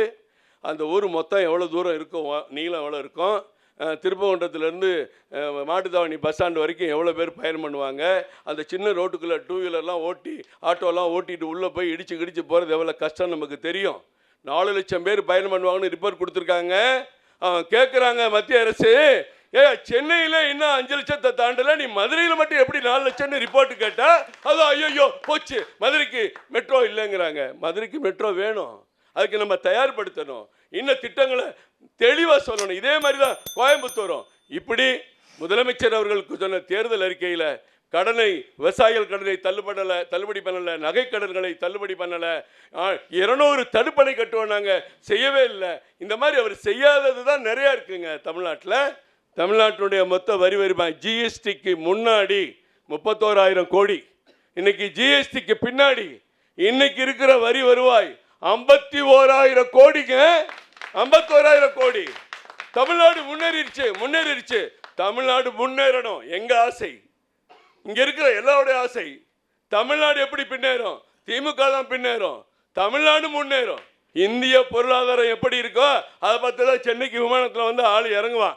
அதை முதல்ல புரியாம நாங்க மட்டும் பண்றோம். அவர் சொன்ன 9.6% ஜிடிபி இன்னைக்கு பாரத பிரதமர் இந்திய அளவிலேயே ஏறத்தாழ 8.9 வந்துருச்சு. எல்லா மாநிலங்களையும் சேர்த்து தமிழ்நாட்டில் திருப்பூர் வசதியா இருக்கும், அரியலூர் கம்மியா இருக்கும், பெரம்பலூர் கம்மியா இருக்கும், கோயம்புத்தூர் வசதியா இருக்கும். இந்த மாதிரி எல்லாத்தையும் ஆவரேஜ் பண்ணியே ஒரு மிகப்பெரிய வெற்றியை பெற்றதுனால தான் உலகத்தின் 3வது பொருளாதார சக்தியாக இன்றைக்கு உயர்ந்திருக்கிறோம். வறுமை கோட்டிற்கு கீழே வாழ்ந்த 18% மக்களை வறுமை கோட்டிற்கு மேலே கொண்டு வந்திருக்கோம். கூட்டணி ஆட்சியா தனி ஆட்சியா? நிர்மலா அம்மா அவர்கள் கேள்வி கேட்டாங்கன்னு அசோக் வர்சினி ஒரு வார்த்தையை விட்டாங்க, நீங்கள்லாம் கவனிச்சிங்களா இல்லையோ? பாரதிய ஜனதா கட்சி இந்தியாவினுடைய ஒட்டுமொத்த மாநிலங்களில் ஏறத்தாழ 80% மாநிலங்களை ஆட்சி செய்து கொண்டிருக்கிறது. அதில் தனியாகவும் ஆட்சி இருக்கலாம், கூட்டணி ஆட்சியாக இருக்கலாம். ஆனால் 26இல் பாஜக கொடி பறக்கும் என்பதை தெரிவித்துக் கொள்கிறேன். நன்றி, வணக்கம்.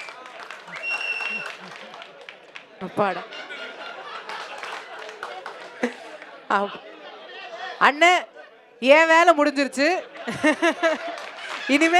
இனிமே மேடம் பார்த்துக்க வேண்டியது.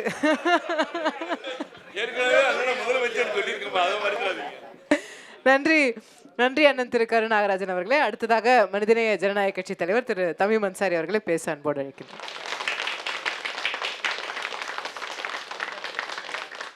அண்ணன் கரு நாகராஜன் அவர்கள் டெல்லியில் அமர்ந்து கொண்டு பேசுவது போன்ற உணர்ச்சியோடு இங்கே பேசினார்கள். இது தமிழ்நாடு என்பதை மீண்டும் நான் நினைவூட்டுகின்றேன்.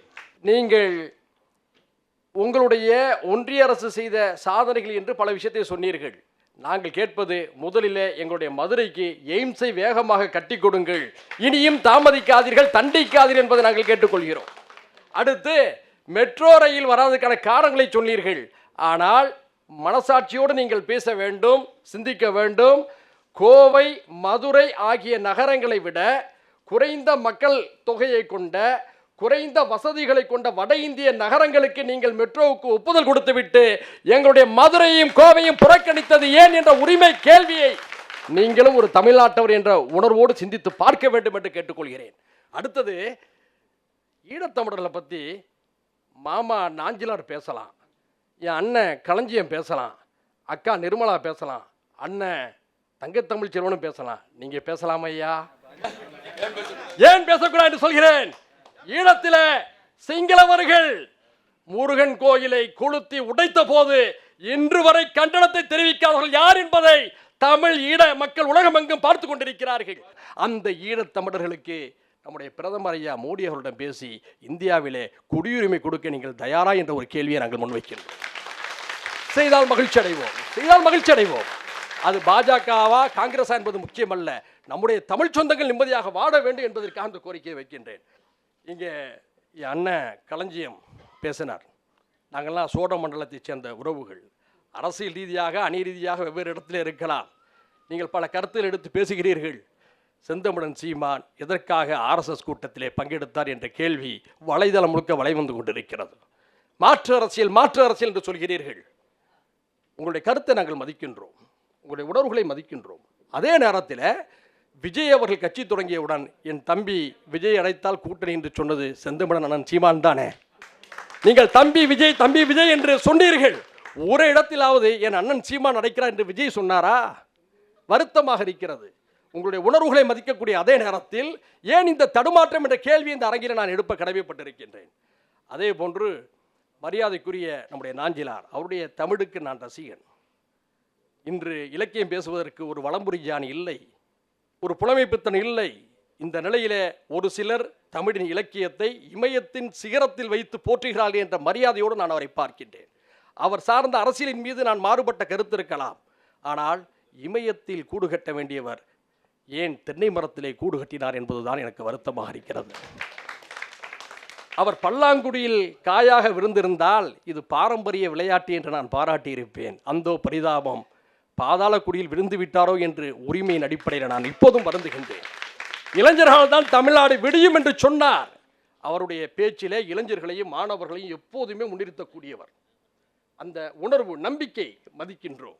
ஆனால் கரூரிலே சம்பவம், விரும்பத்தகாத அந்த சம்பவம் ஏற்பட்ட பிறகு அந்த கட்சியில் இருக்கக்கூடிய பல மாவட்ட செயலாளர்கள் தங்களுடைய வாட்ஸ்அப் குடும்பத்திலிருந்தே தப்பித்தோம் பிழைத்தோம் என்று ஓடி ஒளிந்தது ஏன் என்பதை நாம் பார்க்க வேண்டும். ஒரே ஒரு சம்பவம் மட்டும் எனக்கு உறுத்துகிறது. செங்கோட்டையன் அதிமுகவிலிருந்து வெளியே வருகிறார். வெளியே வந்த செங்கோட்டையன் எங்கு போவார் என்ற விவாதம் நடக்கிறது. திமுகவா தாவேக்காவா என்று சொல்லி.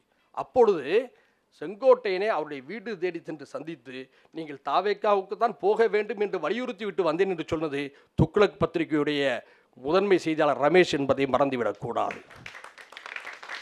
அப்படி என்று சொன்னால் இந்த ரிமோட் யாரிடம் இருக்கிறது என்ற சந்தேகம் இயல்பாக வருகிறது.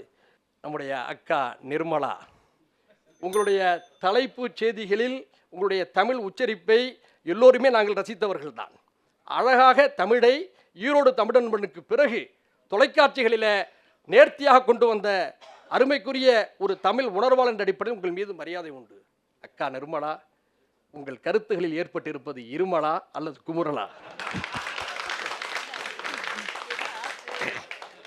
மக்கள் திலகம் எம்ஜிஆர், மோடியா லேடியா என்று கேட்டு நாட்டை அதிர வைத்த ஜெயலலிதா அம்மா வழிநடத்திய கட்சி அதிமுக.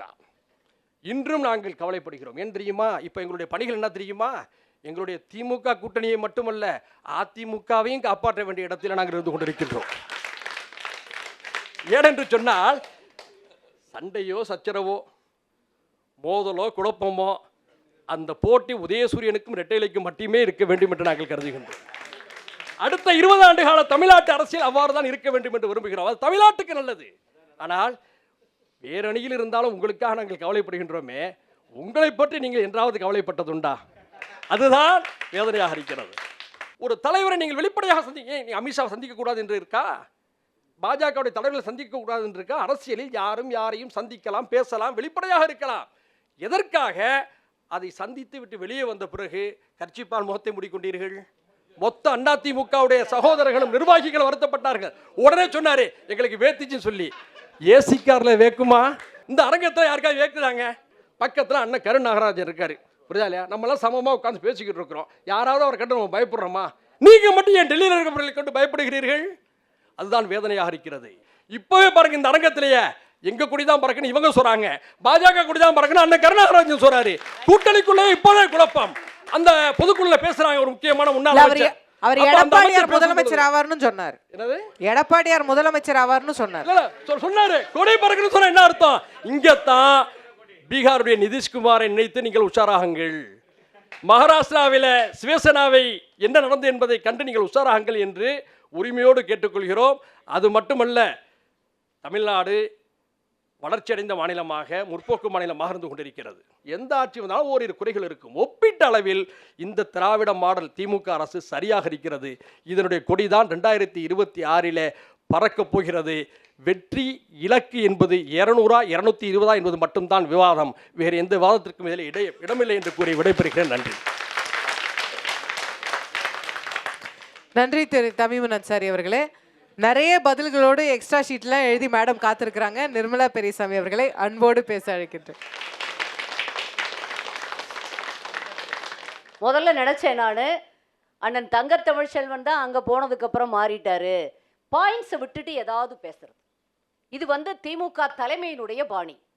எது உங்களுக்கு எதற்கையா 28 லாக்அப் டெத்ஸ் நடந்தது ஜூலை இந்த வருட 4.5 ஆண்டுகளில் ஜூலை மாதத்துக்குள்ள தீக்கதர் சொன்ன தருவது லாக்அப் டெத்ஸ் 28 ஏன் நடந்தது என்று கேட்டால் உடனே எடப்பாடி பழனிசாமி உண்மையான விவசாயி இல்லை, 20 ஆணவ படுகொலைகள் நடந்திருக்கிறதே, உங்கள் போலீஸ் என்ன செய்கிறது என்று கேட்டால் பிஜேபியோடு அதிமுக உறவு வைத்து விட்டது.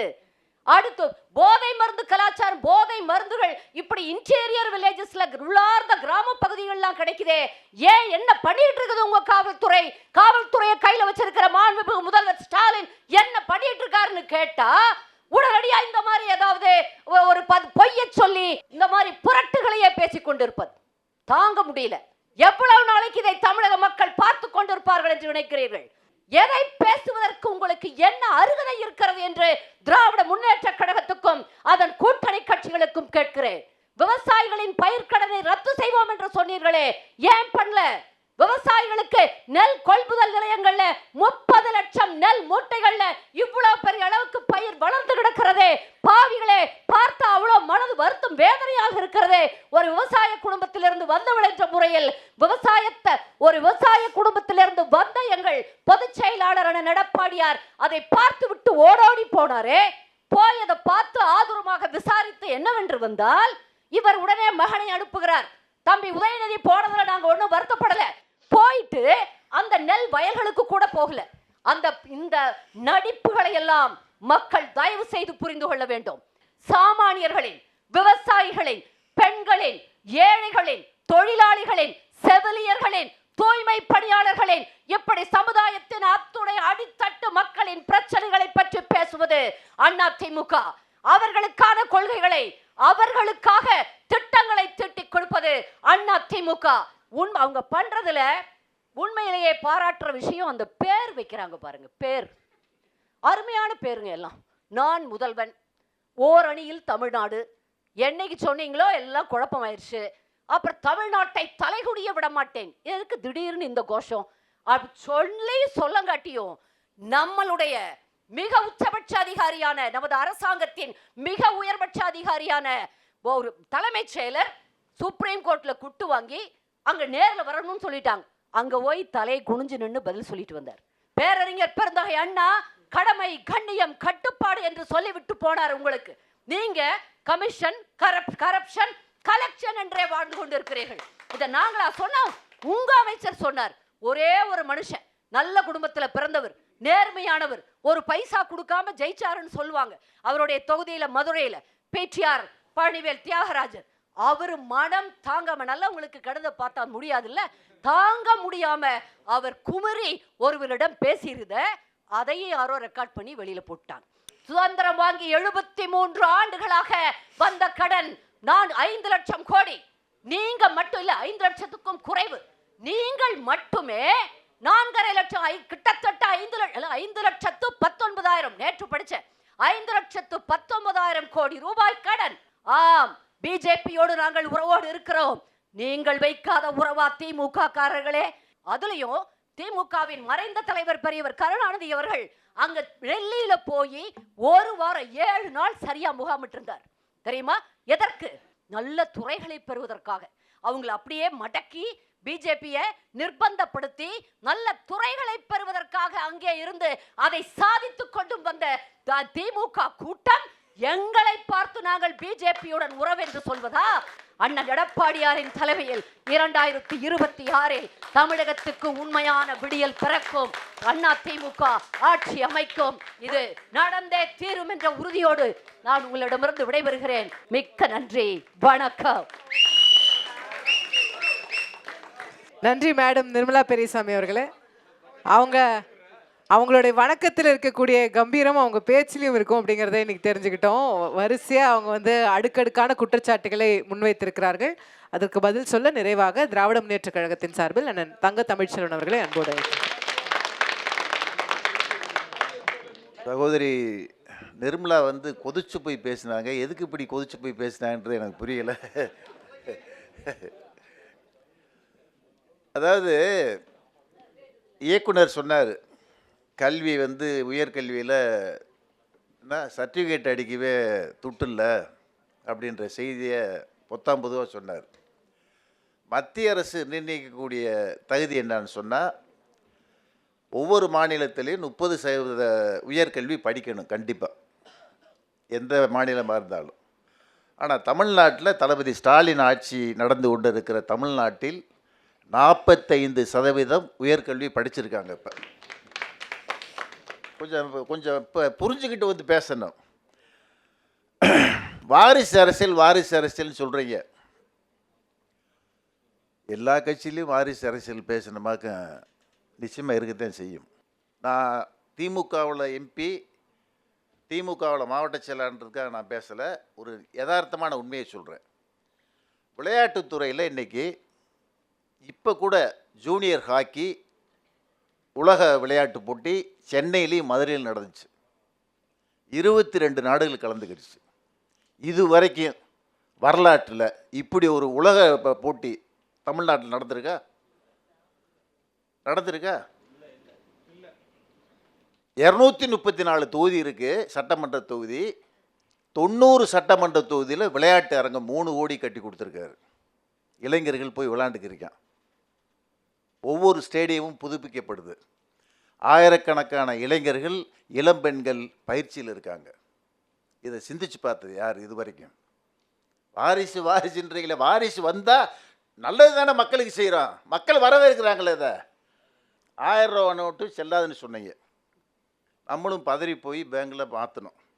எதுக்குப்பா செல்லாதுன்னு சொல்கிறீங்கன்னு கேட்டால், நாட்டில் கள்ள நோட்டு அதிகமாகிடுச்சு. அதை கண்டுபிடிக்கிறது எங்கள் கடமை. சரி, சந்தோஷமப்பா சாமி, மோடி ஐயா சொல்லிட்டாரு, போய் மாற்றினோம். இது வரைக்கும் மாற்றின பிறகு எவ்வளவு கள்ள நோட்டுன்றதை கண்டுபிடிச்சிங்களா? சொன்னீங்களா? என்னங்க நீங்கள் என்னங்க கள்ள நோட்டை மாற்றும் போது தான் இப்போ பிடிப்பீங்க. எப்படி மனசார கொளுத்துவேன், நான் ஓட்டு வச்சிருக்கிறேன். இப்படி பொய்ய சொல்லி ஒரு சட்டத்தை கொண்டு வருவீங்க. 100 நாள் வேலை திட்டத்தை இப்படித்தான் பொய்ய சொல்லி மகாத்மா பேரை சொல்லி மாத்திட்டு ராம்ஜி பெயரை கொண்டு வந்து இந்த திட்டத்தை முடக்க வேண்டும் என்பதுதான் பிஜேபி ஆட்சியுடைய நோக்கம். அதற்காகத்தான் நாங்கள் எதுக்குறோம். நிர்மலா சகோதரி அப்படி குதிக்கிறாங்க, முகமெல்லாம் வேர்த்து மேடையில் முழங்குறாங்க. இந்த கொதிப்பு தேவையில்லை. திராவிட மாடல் ஆட்சின்றமே இது வரைக்கும் நம்ம 70-80 வருஷமாக பார்க்குறோம். 1920க்கு முன்னாடி ஒருத்தர் எம்பிபிஎஸ் தேர்வு எழுதணும்னு சொன்னான், அவனுக்கு சமஸ்கிருதம் தெரிஞ்சிருக்கணும். சமஸ்கிருதம் தெரிஞ்சால் மட்டும்தான். சமஸ்கிருதத்துக்கு மெடிக்கலுக்கு என்னடா சம்பந்தம்? ஆனால் அந்த சட்டம் அன்னைக்கு இருந்துச்சு. அதை நீதி கட்சி ஆட்சிக்கு வந்த பிறகு 20க்கு பிறகு இப்படி ஒரு கொடுமை தேவையில்லைன்னு சொல்லி அந்த சமஸ்கிருதம் தெரியாமலும் எம்பிபிஎஸ் எழுதலாம்னு சொன்னது திராவிட மாடல் ஆட்சி. திமுக ஆட்சியில் இன்றைக்கி 4.5 வருஷத்தில் ஆட்சி பல்வேறு திட்டங்களை கொடுத்துருக்கோம். கடந்த அதிமுக ஆட்சியில் அவங்க செஞ்ச தவறு 3 சொல்கிறேன் நான். பொள்ளாச்சி சம்பவம். உடனே நீங்கள் கேட்பீங்க, அண்ணா பல்கலைக்கழகத்தில் ஒரு மாணவி பாலியல் படுத்தலையாண்டு பொறுப்பு. நான் அதான் சொல்லி விளக்கம் சொல்கிறேன் இல்லைப்பா. சொன்னீங்க உடனே பாலியல் அண்ணா பல்கலைக்கழகத்தில் நடந்துச்சு, அதுக்கு என்னான்னு இப்போ கேட்பீங்க. நான் சொல்கிறேன், பழனிசாமி அதிமுக ஆட்சியில் பொள்ளாச்சியில் 1 வருஷமாக 100கணக்கான இளம்பெண்களை கொடுமைப்படுத்தி பாலியல் தொல்லப்படுனாங்க. 1 வருஷம். அதில் தொடர்பு ஆளுங்கட்சியை சேர்ந்தவர்களுக்கு இருந்துச்சுன்ற செய்தி இருந்துச்சு. ஆனால் அண்ணா பல்கலைக்கழகத்தில் நடந்த அந்த தவறுக்கு அன்னைக்கே அந்த நபர் கைது செய்யப்பட்டார். 5 மாதத்தில் அவனுக்கு தண்டனையும் கிடைச்சிச்சு. இதுதான் ஒரு அரசனுடைய எண்ணம், திட்டம். அதே மாதிரி சாத்தான்குளம் இரட்டை கொலை, அதே மாதிரி ஸ்டெர்லைட் ஆலையை மூட சொல்லி பாவம் மக்கள் போராடினா 14 பேரை சுட்டுக் கொள்றீங்க. இப்படியா ஒரு ஆட்சி நடக்கும்? அண்ணன் கருணாராஜ் கூட சொன்னார், என்னமோ 1000 ரூபா தொகை லேட்டாக கொடுத்தீங்க, 1 கோடிக்கு தான் கொடுத்துருக்கீங்கன்ற செய்தியை சொன்னீங்க. நான் சொல்கிறேன், 1 கோடியே 30 லட்சம் பேர் இன்றைக்கி 40 லட்சம் பேர் வாங்குகிறாங்க மாதம் 1000 ரூபா உரிமை தொகை. கல்லூரியில் பிள்ளையை படித்தா மாதம் 1000 ரூபா கொடுக்குறாங்க. பெண்கள் இலவச பேருந்து பயணம் பண்ணிக்கலாம். இப்படியெல்லாம் திட்டங்களை கொடுத்துட்டு நாங்கள் இருக்கிற இந்த ஆட்சியில் மக்கள் நினச்சி பார்ப்பாங்களா, நினச்சி பார்க்க மாட்டாங்களா? 2026 தேர்தலில் கதாநாயகன் தமிழ்நாடு முதல்வர் தளபதி ஸ்டாலின் தான் எங்களுக்கு. காரணம், அவர் செஞ்ச சேவைகளை இன்னைக்கும் மக்கள் மறக்க மாட்டாங்க. எதையுமே நீங்கள் பேசும்போது குற்றச்சாட்டுகளை மட்டும்தான் வச்சு பேசுகிறீங்க. நீங்கள் ஆட்சிக்கு வந்தால் என்ன செய்ய போகிறோம்ன்றது யாராலும் சொன்னீங்களா? யாராலும் சொன்னீங்க? வரமாட்டாங்க, சொல்ல மாட்டாங்க. ஆனா நாங்க வருவோம், சொல்லுவோம். ஸோ மக்கள் அதை ஒரு ஆட்சியை நடத்துவது என்பது மிகவும் கடுமையான வேலை. அந்த ஆட்சியை நல்ல முறையில் நடத்தக்கூடிய முதல்வர் தமிழ்நாடு முதல்வர் அண்ணன் தளபதி ஸ்டாலின். அதை புரிஞ்சுக்கிடுவாங்க மக்கள். 2026 சட்டமன்ற தேர்தல் நிச்சயமாக திமுக கூட்டணி வெற்றி பெற்று திமுக கொடிதான் கோட்டையில் பறக்கும். தமிழ்நாடு முதல்வர் தளபதி ஸ்டாலின் தான் 2வது முறையாக சரித்திரம் படைத்து முதலமைச்சராக வருவார்கள். இது எழுதி வைக்கப்பட்ட தீர்ப்பு. மக்கள் தான் இறுதி எஜமானர்கள். நிச்சயமாக ஒட்டுமொத்த தமிழ்நாட்டு மக்களும் திமுக கூட்டணிக்கு ஒட்டுமொத்த ஆதரவை தருவார்கள். தளபதி ஸ்டாலின் முதலமைச்சராக வருவார்கள். கோட்டையில் திமுக கொடி பறக்கும். நன்றி, வணக்கம். 2026 யார் கொடி பறக்கும்? இவங்க யார் கொடியோ பறக்க போகுது, நம்ம கொடி பறக்குமா இல்லையான்னு பார்ப்போம். நம்முடைய குரல் அங்கே உண்மையாக ஒலிப்பதற்கு இந்த எந்த கொடியாவது உதவ போகுதா அப்படிங்கிறத நாமெல்லாம் யோசிப்போம். 6 பேரும் பேசினாங்க. பொங்கலுக்கு எவ்வளவுன்னு யாராவது சொல்லுவாங்கன்னு பார்த்தேன். யாருமே சொல்லலை. புத்தாண்டு அதுவுமா ஆர்வமோடு அதுக்காக காத்திருக்கிறோம். எல்லாரும் சொன்னது போல எல்லா ஆட்சிகள்லையும் நிறை குறைகள் இருக்க போகுது. அதை சீர்தூக்கி பார்க்க வேண்டியது நாம. நம்முடைய பிரதிநிதியாக அங்கே உண்மையில் யார் இருக்க போகிறார்கள், நமக்கான தேவை அப்படிங்கிறது என்ன, அது ஒவ்வொருவருக்கும் மாறுபடும். அப்போ நம்முடைய பிரச்சனைகளுக்கு தீர்வு கொடுக்கக்கூடிய கொடி எந்த கொடி அப்படிங்கிறத இந்த புத்தாண்டுல நாம் அனைவரும் சேர்ந்து தான் தீர்மானிக்க இருக்கிறோம். இன்றைக்கு இருக்கக்கூடிய ஆட்சியை தீர்மானித்தவர்களும் நாம் தான். இதற்கு முன்னால் இருந்த ஆட்சியை தீர்மானித்தவர்களும் நாம் தான். தேர்தல் அறிக்கைகள் இந்த புத்தாண்டில் நிறைய வரும். ஒவ்வொரு தேர்தல் அறிக்கையிலையும் ஒவ்வொரு விஷயத்த சொல்ல போகிறாங்க. நாங்கள் இதை செய்ய போகிறோம், அதை செய்ய போகிறோம், பாலாரும் தேனாரும் தமிழ்நாட்டில் ஓட போகிறது அப்படின்னு எல்லா கட்சியுமே சொல்லுவாங்க. எந்த கட்சியும் விதிவிலக்கு அல்ல.